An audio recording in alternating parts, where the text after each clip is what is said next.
Hi everyone, welcome to Itsy Bitsy's live read of Pieces of a Lie by Rowena Holloway. 2 weeks from now. Mia hums to herself as she crosses the backyard. The air throbs with the promise of something fierce, and gray clouds hung the horizon. Yet in her head is filled with sunshine because she is actually doing it. Leaving. Selling up. Cutting everything that ties her to Valley, to the past. No one knows of her decision, not even Forbes. She's convinced herself she doesn't want to worry him, that he has too much at stake to be distracted. The truth is, she knows he'll try to talk her out of it. Not about selling up. He's been on about that for too long. But he won't want her to leave. He'll steamroll her into moving into his house, and life will settle into a rhythm too stifling to survive. It must be a clean break, a new life. One where she can be herself without all the baggage. She steps into the kitchen and collects another packed box, this one marked for charity. Behind her, the rustling hinges on her screen doors squeal. "You look like someone who made a decision, babe." She gasps and steps backward. The box hits the floor with a thud. "What are you doing here?" She manages to keep the tremor out of her voice. Good, she needs to stay calm. He grins and the darkening sky can't hide the gleam in his eyes. "You need a hint?" The repetitive grasp and snap of his flick knife as he opens and closes the blades fills her head. Open, snap. Closed, snap. Open, snap. Closed. He takes a seat in her kitchen table and from the meager pickings in her fruit bowl selects an underripe banana.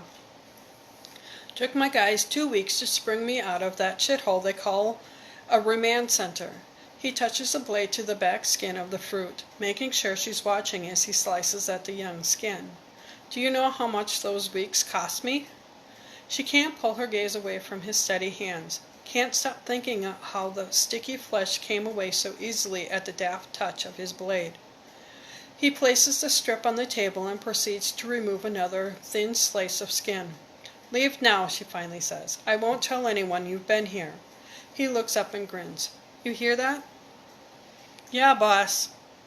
She twirls in the direction of the baritone. His huge and massive henchman blocks any escape through the back door. She hadn't heard the hinges squeal.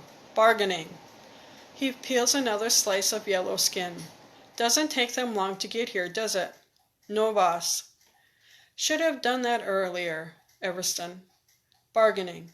He drops a strip on the table with the others and starts on another. There is barely any banana peel left now.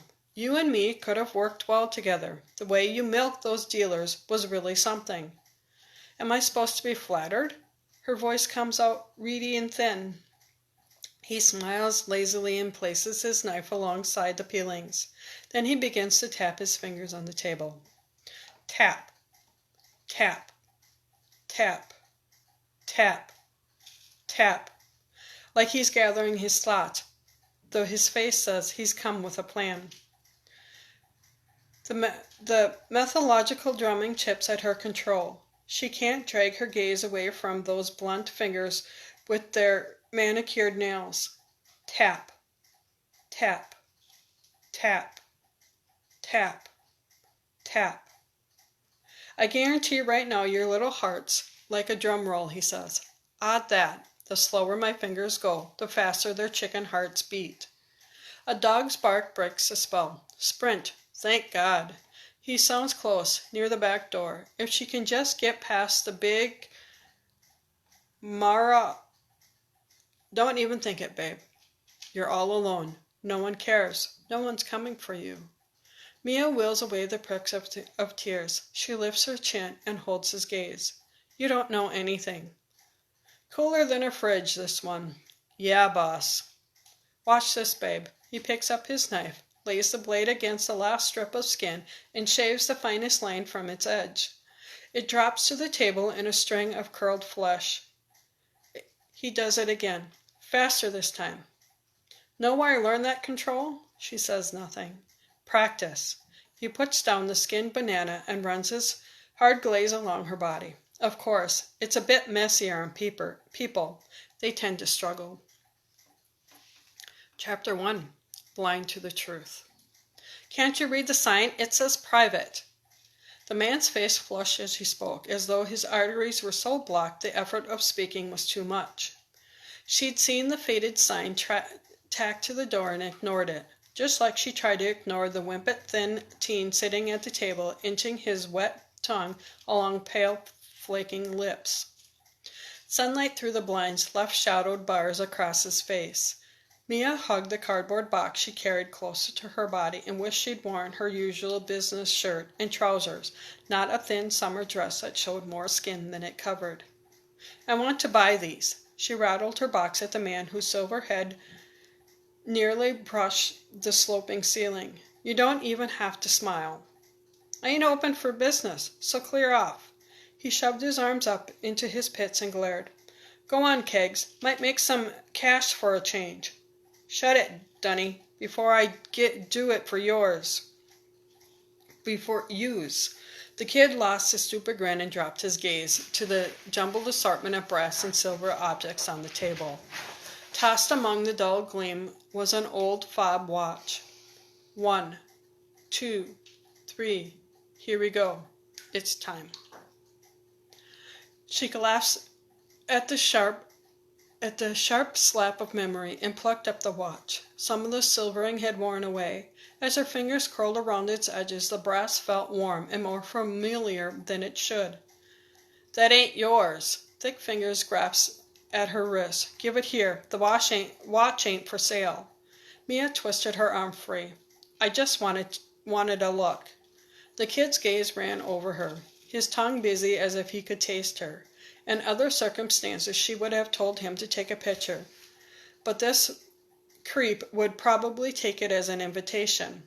The big one, Keggs, made another snatch at the watch, but she held it fast and moved out of reach. In a room this small, a man this size wouldn't get from behind the table without some effort, and his sidekick was too busy trying to peer through her dress to act. She ran her fingers over the ridges of the watch cover, every bump as cold and smooth as she remembered. Then she tilted the watch toward the window. The pattering came to life.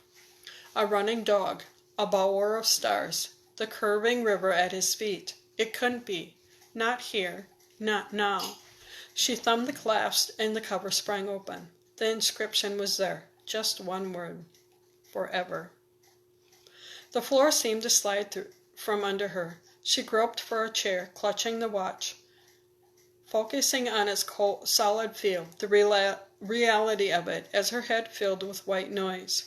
"Does the picture mean something?" she'd asked her dad. "The stream represents life," he said, "and the dog represents protection. My dad told me a story to go with it. It's the one I've told you about the boy and his superhero dog." She wanted him to tell her again, but he wouldn't. "We have guests and lots to do." He held out his hand for the watch and laughed when she tried to keep it. "It'll be yours one day, Mia Mouse. Until then, it stays with me." And yet here it was, in the back room of a country junk store, tossed aside like it meant nothing. "Hey!" A sweaty red face thrust close to hers. Stale odors of hair oil and unwashed skin wafted from his body. She was seated at the table, the chair hard beneath her buttocks. The lizard tongue creep had a hold of her hand, stroking it like she was his pet. She pulled herself free. In the other hand she still clasped the watch, slippery with perspiration. "You think I got nothing better to do?" Keggs said. "Then stand here while you run your fingers over things that ain't yours." To think her heart had once thrilled with excitement at the Sunday tea laid out, her mother smiling, the unbearable anticipation as they waited for him to spin a tale of bunyips or woolpats or little girls who could slay dragons. 1, 2, 3. Here we go. It's about time for the Everstunster show. It was a show, all right, only her mother had clung to the fairy tale, determinedly blind to the truth. "Sometimes I think I love you and your mother too much," he said that day. "How can you love someone too much?" she asked. "How do you know if you do?" "When you'll do anything for them, even when it's wrong." How how prophet that the last statement had been. She didn't believe he'd done any of it out of love for her or her mother. Keggs shoved his calloused palm at her. Hand it over, Cupcake. Cupcake? That was a new one. She'd been called a few choice names before. Buying up other people's keepsakes and selling them to the highest bidder wasn't always popular, but never Cupcake. Leave off, Keggs. Can't you see she's sick? The kid flicked his tongue. You're sick. Hey, babe, you need to lie down? Lie down? Here? As if. Keggs blocked her path to the door. His huge fist balled. He looked like he'd happily throw her out, but the other one... Perspiration peppered her brow and dampened the back of her dress. Her pulse thudded. Why hadn't she told Forbes where she was headed? He'd nagged her often enough. She left her phone in her car, and her keys were in her handbag, which was... where? She spotted it on the floor beside the kid, resting neatly on its base, whereas her cardboard box had strewn its treasures across the scuffled floorboards. Keggs wasn't that much bigger than that slimy developer who was always at her to sell her house, and she faced him down more than once. Enough to know creeps like this grew fat on fear. I'll give you $50 for those. She pointed at the scattered tea caddies, spoons. She unearthed them from a pile of discolored trinkets in a cabinet out front. They were worth $100 apiece to a collector, but to her they promised entry into a new life. Pick 'em up and I'll think about it. As soon as Keggs shifted, she shot from the chair and gathered up the spoons. She still gripped the watch. It had almost become part of her. $50, she said. Cash only, then piss off. Are you even going to haggle? Must be hard doing business in a remote place like this. What's it to you? She should have kept her surprise to herself. Guys like this always haggled. For most of them, it was the only thrill they got, the reason they were in business. I want the watch, too. Are you deaf or something? Look, it's rubbish. She held the watch up to the light, but stayed out of reach. Not worth a cent to a collector. What's it to you, then? She shrugged. Feeling sentimental. My dad had one like it. Go on, Keggs. The kid winked at her as if they were co-inspirators. But this gaze dropped to her bare legs, and once more his tongue got busy. Piss off! Keggs grabbed her wrist and pried the watch from her fingers and tossed it on the table. It landed with a thunk. At some point they covered their hoard with a limp tea towel. She pretended not to notice. Give me my bag. She held out her hand. Give it to her, Dunny. The kid picked it up by the straps and dangled it just out of reach. It took everything she had not to grab it and run. She didn't need the watch to remind her of her father's lies. That legacy was there every time she walked down her street, but she did need those spoons. From her purse she pulled out all the notes she had left and tossed them at Keggs. He caught some and began counting, sorting them into their $5 and $10 denominations. Dunny scrounged on the floor for the rest. She whisked a look at the table. From beneath the tea towel poked a striped ribbon, the kind usually attached to a medal. There was something familiar about it, something that made her skin crawl. She couldn't think why. She didn't know anything about medals. Ain't enough? Keggs snapped. Of course it is. She had a busy day, but she could cover $50 in cash. Her credit card was maxed out. Besides, there was no way she'd hand over her card to these two.